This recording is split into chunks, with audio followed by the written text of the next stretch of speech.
Good evening, everyone, and thanks for joining us tonight for News 4 at 6. I'm Matt Breen. Jessica Bowman is off tonight.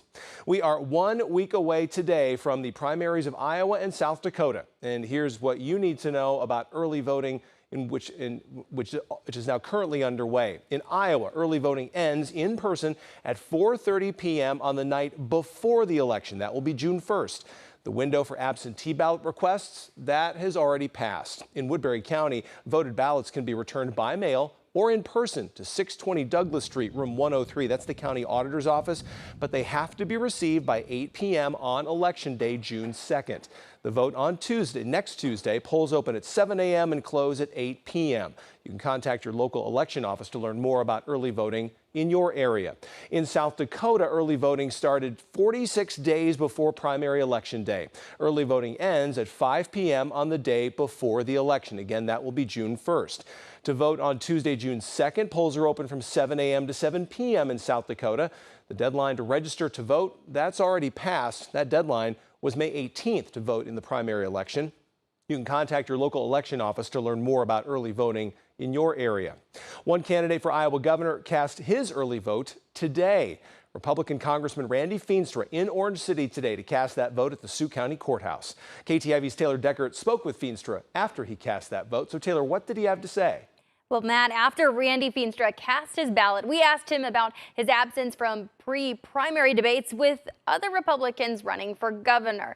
And KTIV's Iowa political director Dave Price has previously reported that Feenstra has more name recognition and more campaign cash than the other Republican candidates for governor. For the last 3 terms, Feenstra has represented the 4th congressional district, which boasts more registered Republicans than any other congressional district in the state. And that is why Feenstra is the perceived frontrunner in this primary race for governor. But why hasn't he taken part in the debates like other candidates have? Well, we asked him, and here's what he said. I tell you what, for me, it's traveling around the state because I want to hear from Iowans. I want to hear their questions and their thoughts. And it's been just so incredible to go to every corner of Iowa to hear from them. I don't want to hear from the other candidates running.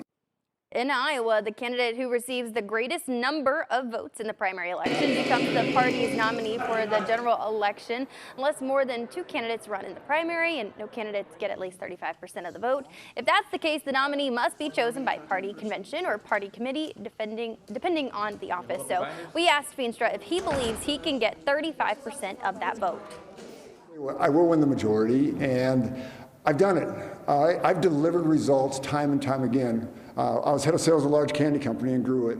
I was city administrator of our community and dramatically grew it. I was county treasurer, lowered taxes. I was in the state senate, chair of Ways and Means, where I wrote the largest tax reduction in Iowa history.